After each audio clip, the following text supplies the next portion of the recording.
Tell you, hi, it's Charlotte Pierce here. I'm with Shawn Hayes, Master Falconer, and we are talking about The Edge of Wild, which is the name of our discussion, and we will be exploring some of the aspects of Shawn's life and experiences in this very unusual, what people call a sport, but it's more of an art and practice, a passion, just a way of life. I guess that's what you'd call it, right, Shawn? Yeah, Hi. And then there's and then some. Yeah, and then some. Yeah. So I have some images which we'll be putting up just for the. We'll put them in the show notes as well. But if you're listening on audio on the podcast apps, we will have this in the show notes, a link to these images. They are just amazing, and I think you'll get an appreciation of falconry if you just look at these and watch this film that Patagonia did about Shawn and his life and work. The Game Hawker film, and tell us a little bit about how that got started. I mean, you've known the head of Patagonia for a long time, right? Yeah, actually, it's kind of a long story, but I'll break it up into pieces. Mm-hmm. The filmmakers, Josh Eisenberg and Britt Marty of Speculative Films, approached me about 7 or 8 years ago about a film, about doing a short film.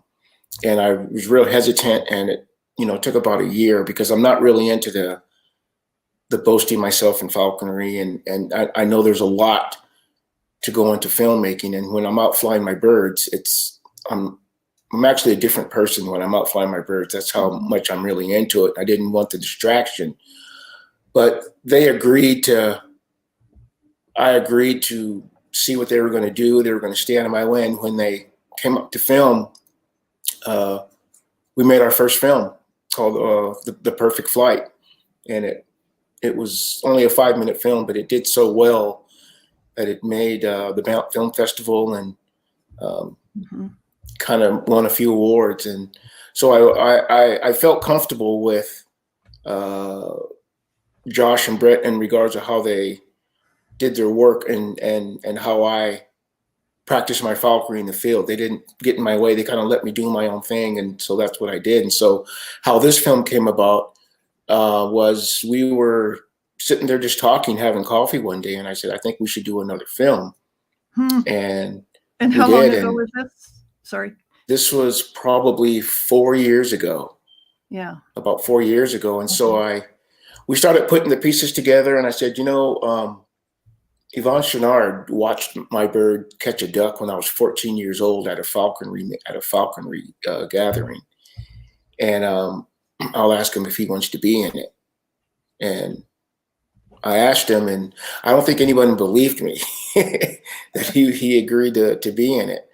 Yeah. And then a year later, we got the project back going. Josh and Brett approached Patagonia and asked them if they would, help produce our film, and they did. And so at the time, Yvon Chouinard didn't even know, so I called him and asked him, hey, you still want to be in the film? And I said, he goes, yeah. And I go, well, you're paying for it.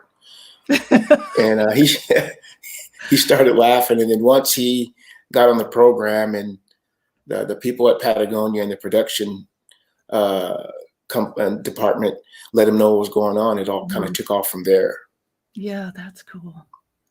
And they followed you around the world. Apparently, you get invited to go around the world and give talks and do competitions, or what's the travel? Yeah, we travel. We weren't able to do the traveling that we wanted to do and had plans to do, but we were because of the COVID restrictions. But we were able to go to Europe and visit Hungary and go to a international falconry meet there. And so I think that paid dividends, for us, and added to the film and kind of helped explain my life as a falconer in the film. Yeah. Yeah, that's amazing. So just, in the film and in this article, the Audubon article that I think it was Tim Gallagher wrote about you. Yeah. Yeah. Really recommend that article. Very well written. And Tim Gallagher is she still with the Cornell Lab of Ornithology? I think Tim retired, but I think he's still, he's still in the bird community, and I still think he might collaborate with Cornell and do stuff with the birds. But yeah, I've known Tim like again since I was a teenager, and good falconer, good birder, and yeah, that was the article in Audubon was probably one of the highlights. Special moments for me, because truthfully, falconry wasn't really, and hasn't been for a long time, welcome in the bird community. And for Tim and I to collaborate and have the opportunity to introduce falconry and to show the world through Audubon and through our practices was really special to me. And I'm really grateful that we had the chance to do that. Maybe we can continue that message. And I think so. Yeah.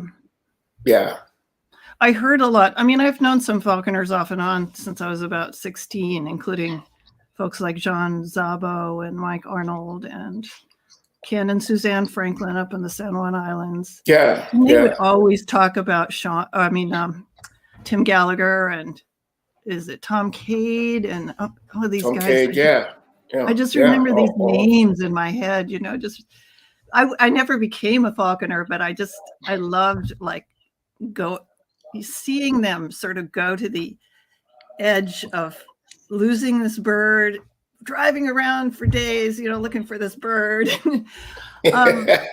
So let's look at a couple pictures, and again, if you're on the audio, they will be in the show notes, so definitely not to be missed. This is Shawn with a peregrine. Where is this? Is this in Bishop where you live? That's a shot of me. I'm in Utah. And that's one of my birds I flew, and he just caught a duck. It was in front of a couple of falconers from Germany came to visit. And that was a really good flight. And a friend of mine took a picture. Yeah. Do you get a lot of requests for people just to kind of come and watch you? Yes, I do. I suppose you have to kind of limit or set some boundaries, I guess you. I do, but it's I have to. In falconry, I'm always training. The training never stops in falconry, Charlotte, and so I always make sure that my birds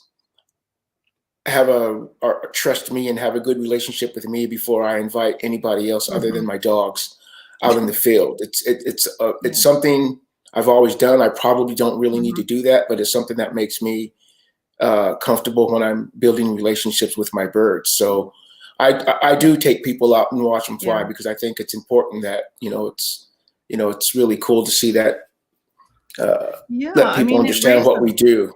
Yeah, it raises awareness on that. One thing that came out, getting back to the impact of falconry and the perception of falconry in the birding community and in kind of conservation and wildlife conservation circles, you think you've gotten this too, like some pushback, like why are you out there slaughtering, little birds, and it's like. People don't know what falconers did in, what was it, the 80s, restoring the peregrine population. You want to just briefly describe what happened there? It started in the 50s and 60s with the Yvon Chouinard and the falconry club, Southern California Falconry Club that he was in. Those guys weren't falconers, and they were more conservationists. That's a whole nother story. But it did start taking off like in the 70s and 80s when a lot of these falconers, Dr. Tom Cade and Yvon Chouinard and he were really good friends and in that same club. started realizing that these pesticides were affecting the egg production of these peregrine falcons, and then it just snowballed into not only the peregrine, it snowballed into other raptors, and not just here in the United States, but around the world. And then it took off into birds. Mm-hmm. And it's funny because when I became a falconer and I was attending these falconry gatherings, you know, we would fly 4 or 5 birds in the morning. And what was amazing to me is after we were done flying our birds, we would, you know, falconers I met from all over the country, we would end up going back to the hotel and watching our birds in the weathering yard. And if we got bored, we just jump in our cars, and instead of going flying our falcons and hawks, we go bird watching. Mm-hmm. You know, and I can remember to this day the first time, and it was really amazing to know how many. Most of the falconers I know are actually birders anyway. So it was, and then yeah, they know all about. You get like into they the can see like a little sparrow flying, and they know what variety it is, and it could be hundreds of yards away. It was amazing. It was fun. It was fun, and not only that, the conservation aspect of it. When I released peregrine falcons back here in the Sierras at a hack site, a lot of the falconers from around the country, I didn't have email then, but I'd get letters and phone calls from falconers from around the country on how they were doing it, and how the Peregrine Fund and Santa Cruz Predatory Bird Research Group all, you know, collaborated to help with the conservation of all raptors. And it still goes on today. So it went from like how many breeding pairs, like 4 or something? In the I don't know, but yeah, it was really low. It was and then now there's really like 3,000 or something, or because close to 3,000 peregrine falconries that we know of. I think there's more. You know, after this interview, I'm going to check I'm going out in my area and to go hike around and look at some of the old historic peregrine's nest and see what nests are active. So anyway, the population's doing good. The peregrine falcon's doing really good right now. Yeah, I used to live in New York in the 80s, you know, and I remember like there was a nest on the George Washington Bridge that they were all excited about. Is it because of the pigeon population? I think they're still there. Yeah, it's the food source, and it also, but yeah, mainly it's the food source of why the birds are there. You know, they have the tall buildings and the bridges. Beautiful, that mimic the cliff sides of, and so the peregrine falcons have learned to adapt to use, you know, the tall buildings and the bridges and the structures in the city as places to live and to help, you know, raise their young. And so it's amazing. Well, do they have any like challenge? Do they fly into those glass windows or anything like that? Or hey, we're closed now. Sometimes they do, and but for the most part, they become adapted to it. You know, they become adapted to it. The thing we have to worry about when birds are on bridges and when the birds fledge is you worry about them falling into the water. I see. You know, but you know, for the most part, if the parents of the birds are good parents, you know, and there's somebody really actually, you know, paying attention, the birds usually fledge successfully. And by fledging, you mean just growing up and becoming when their first flight. You know, sometimes these birds in the wild and in the city, you know, they're way up there, and so they have to take a chance of when they're out flying, when they want to do their first flight. You know, there's always a 50-50 chance they're not going to make it. But for the most part, if they're in an area where, you know, there's other ledges and there's other structures they can land on, they usually do, and the outcome really turns out okay. Got it. Yeah, amazing. I mean, look at this. There's a picture up here. If you're listening, it'll be in our slideshow. But just like, how fast is this bird going now, and how fast can it go? This is a peregrine, right? Yeah, that's a female, I think, female peregrine.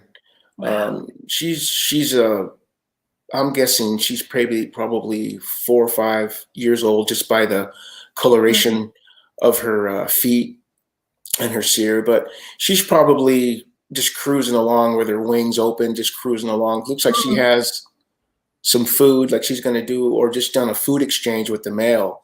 She's not going fast at all. She's just like kind of like cruising along. But she can go over 2 miles an hour when she wants to, or however fast she wants to go when they want. That's what they're designed to do. If you look at their structure, their pointed wings, and how they're designed. So she's not going really fast there. Yeah, they actually model military planes off of, or they kind of study it. Yeah, they do. Actually, they do. They've been doing that for a long time, a lot longer than I thought. Wow. Until I, read up on it about 15 years ago. But yeah, the military uses the shapes and sizes of falcons and raptors to help design some of their fighter pilots. Why reinvent the makes sense. Right. Yeah, exactly. Well, before we wrap up, we have about 10 more minutes, but obviously, I mean, I've observed that falconry has very few diverse communities of people in it. People from very, not very many. So I'm wondering, in the film deals with this, and the Audubon article as well, but how you deal with the challenges of being a Black man in this distinctly non-diverse sport. I'm actually a rower, and we're going through the same thing in rowing, where people don't see themselves in a boathouse. There's a lot of action trying to activism trying to get that to change. But do you want to just kind of briefly, I don't know if briefly is a good word, but just describe what your challenges were? Yeah. In the beginning, falconry is we're a small group, worldwide. If every falconer in the world caught a head of game with his or her falcon or hawk or eagle, we wouldn't put a dent in the population of wild game. So we are actually a small group. And so when I started being social in the falconry community, I didn't really think about it. It was something I never thought about until I got older and until I got more involved. And as I started to see some of the things that were happening to me and started to see some of the things that were said to me, then I started paying a lot more attention. And how I dealt with it was I kind of realized that I didn't really need an organization or people to help further me as a falconer, let alone a person, because I realized I'm a better person than I am a falconer, and I'm really good at falconry.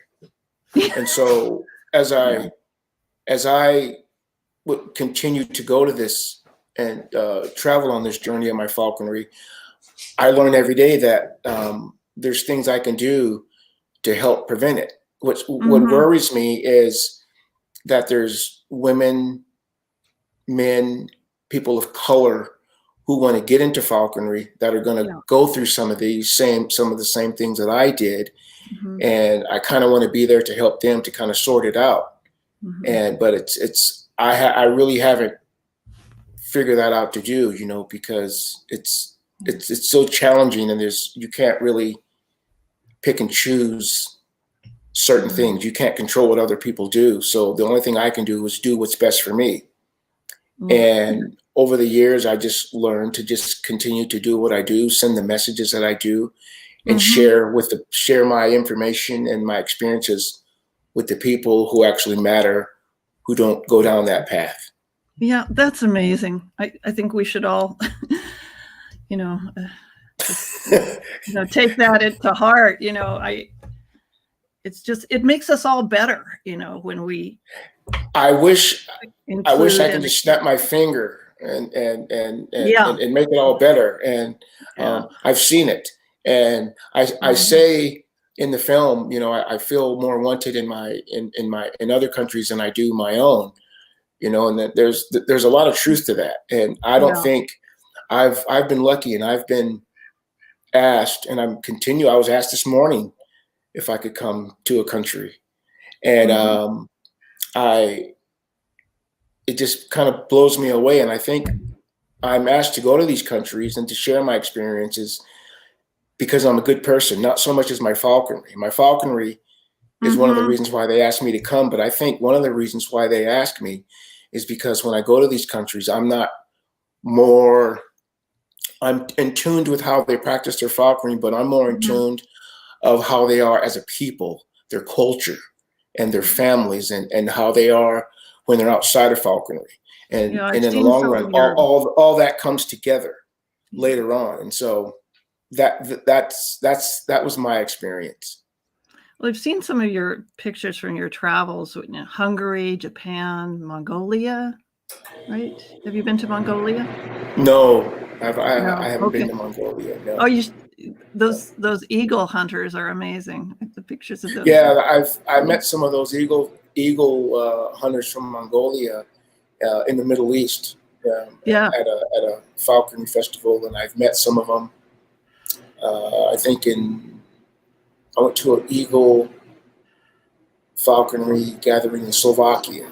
So, and Japan is a big. Japan is another place where they practice falconry, and the culture is embedded into their falconry. That's another thing. A lot of these countries I visit, falconry is part of their culture. So that's why when you go to these countries, you see such a tight niche group, and you see some of these amazing things and how they collaborate with each other and how they get along with each other, is because falconry has been brought up through thousands of years in their cultures. Yeah, when I was going to ask you, just for people who don't know, like, when did it start? Do we know when it started? Was it like before the Greek Empire? No one really actually knows, but my personal experience, I think it started somewhere in China, Mongolia area. But to this day, I can honestly say that nobody really knows where falconry started. I'm collaborating with a friend of mine from Morocco, and we're starting to see pictures that falconry was even being practiced in Africa with the African eagle hunters. I knew that, but I didn't know to what extent. But it was being practiced in Africa. They weren't called falconers; these guys were called hunters. And well, they got food for their community, right? Absolutely, that's what it was for. It wasn't falconry. I mean, like the idea of like when the first person like figured this out. I can have this bird on my hand, fist, whatever, and then I can send it out to get a big fat dove or something, and then bring it back, and I'll eat the dove and give the bird some food. It's like, how did they figure that out? One of the stories that I read and was told is in China, these villages would get together every year, and they would plow their crops. And each villager, they didn't have cows and tractors, so they would plow their crops themselves. They'd get in a line and just harvest their crop. And then so as they're plowing, rabbits and squirrels and critters would just be running all over the place, and they'd watch these hawks and stuff come down and grab these things. And so one of these guys was like, hey, but I wonder if I can build a relationship with one of those birds and have it do that for me, and I'll share the food with it. Yeah. And there's so many different stories, and so I believe it. I really do. From the history and some of the literature that I've written and some of the traveling that I've done, I actually do believe it. But to answer your question, nobody really actually knows where falconry started. We have an idea, but there's no pinpoint where. It's like coming back again to calling it a sport. I don't know. People kind of default to that sometimes, but it's really a practice and a art. I think more than I don't even consider it. I've always considered it a practice, and the reason I consider it a practice is because I learned this when you go into a doctor's office and you look in the doctor's office, and he has all these different plaques on the wall, and all these certificates are licensed for him to practice. And so doctors aren't really doctors. They're licensed to practice because they're always learning new ways to help make us better. So they're doctors, Yeah. but they have a license to practice medicine. And so that's how I look at falconry, is that I'm always practicing, because when I'm out there practicing, I'm always learning. I don't know it all, and I never will. So I consider it a practice, because every time I go out, I learn something different every single time. Yeah, that's, I mean, rowing is kind of the same. You know, I took it up about 10 years ago when I was 56. And it's just like, you always have another stroke, you know? Yeah. But you can go out with somebody like a coach, and they will say the same thing like 300 times. And the 300th time you say, oh, that's what you were talking about. You know, it's just crazy. Yeah. And that's what my falcons do to me. Go ahead. I'm sorry. Yeah, they teach you. Yeah, absolutely. And that's something I've learned to do myself, is I have these birds, and I learned to not be so controlling, and I've learned to listen to what my birds want to tell me. And so I instead of listening with my ears, I do a lot of listening with my eyes, because there are times my birds are trying to tell me something, and that's how I listen to them. So that's why I consider it a practice. It's definitely, that's a better word for it. But we have a question from a young person, and like, I just hope that you can, or, you know, you and your friends or the community can bring more young people in. I just think this is, you know, it's just an incredible experience for anyone, but for, you know, young people. This is Laura Williams. She's actually one of my sponsors. She has the Good Inklings website, but her grandson Joseph is 11, lives in the Ocala National Forest in Florida. We have lots of hawks. The most common is the red-shouldered, but in a Popka where we go to take photos, I've seen merlins and peregrines. So what, you know, if he wanted to get into falconry in Florida, do you have any suggestions for him? Or yeah, that's what they're doing. You know, she just, you know, told me there's three or four different raptors she told me that she knows about. And that's the main thing, is when you want to get into falconry, it's not just about having a bird on your fist. It's about going out and learning the different raptors that are out there, learning the different habitats. Yeah. They're all over. And like I said, we just talked about it, practice. And so the more you learn about birds in general, and about raptors in general, and just learn and just get into the environment of all birds, and get into to learn all the different species of birds, that's one of the ways you can get into falconry. Falconry will fall into place, but if you have a better understanding to know of all birds, and how birds live, and what they eat, and the environments where they migrate, it'll make you'll become a better birder and a falconer. And I'll give you an example. When I was 8 years old, I didn't have all the fancy equipment, and the telemetry and the bells. And so when my bird would fly away or catch something where I couldn't see her, I had to rely on the environment. So I learned all the different birds' alarm calls. So if I heard the common sparrows, or the crows, or the English sparrows giving their alarm calls, or the blue jays, or the mockingbirds, and all the different birds give the alarm calls, I knew my bird was around. So that's what made me a better falconer, was I was able to connect with the environment around me, and learn all the different species of birds in general. Yeah, it's all interrelated. It's not just the one thing, you know, in the environment. It's, everything. I was in Nepal 3 years ago, and wow, lucky you. Yeah, it was incredible. But we went out tiger hunting, you know, or not hunting, tiger spotting with the master tiger finder, and Rajan Chetri.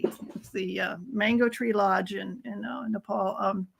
But we didn't see a tiger, but we were like, you could hear him listening for the alarm calls of the, and there were tigers. You could tell there were tigers out there somewhere. Yeah. Because there would be alarm calls of all the different animals that are afraid of tigers.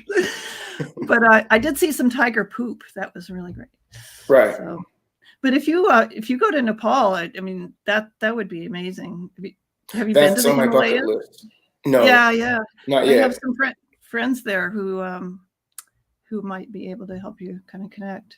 But, yeah, that'd be amazing. Let's talk about it some more. But Laura had a couple questions to wrap up here. We're a little over time, but I don't care. Have you ever had a hawk you were training fly away and not come back? And then how old were you when you went to your first meet, and what was that like?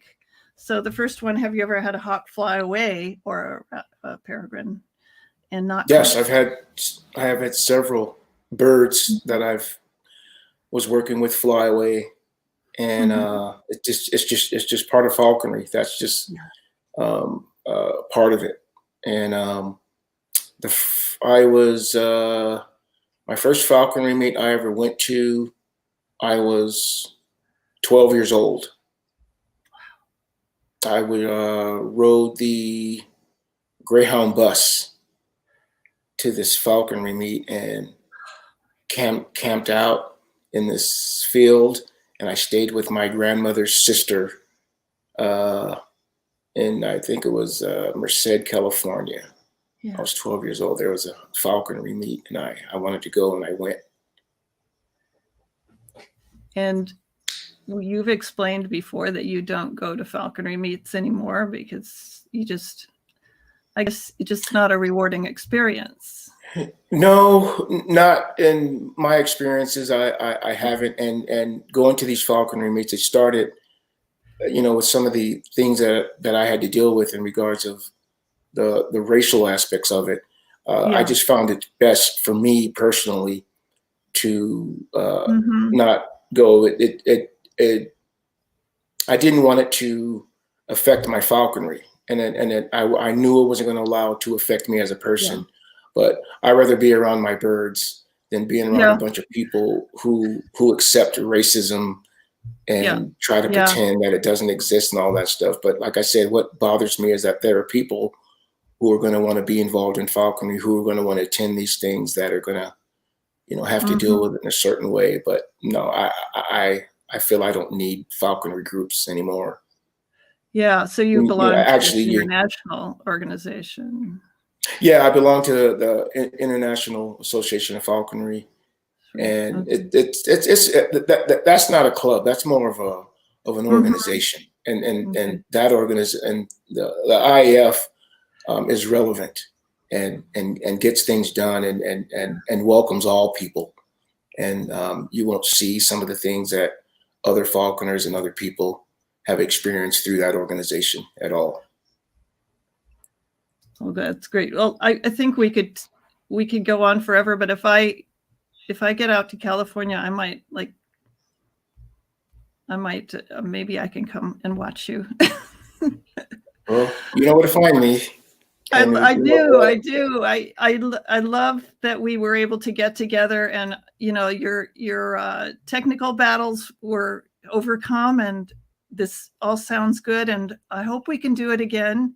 I know you're busy, but I'd love to, come back and follow up with some other topics. And have you ever considered or been approached to write a book?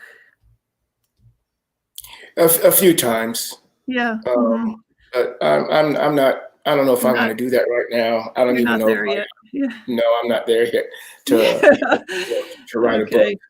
Well, thank you so much for being here, and I would like to just make sure that everybody knows about Game Hawker, the film produced by Patagonia Films. You can find it all over the place, and the Audubon article from the last issue of the Audubon Society magazine. And Shawn, thank you so much. Carry on. What are you going to do today? You going to fly your bird, or? No, I'm done for the season. I'm going to go look for peregrines nests. There's a couple of nests I know that were active last year, and so I'm going to go on a day hike and take my spotting scope and binoculars and go see if some of these nests are active. Well, we'll follow up on that and all your activities. Thank you so much for being here. Anytime. Thank you. All right. Thank you so much. Okay. Take care. Bye.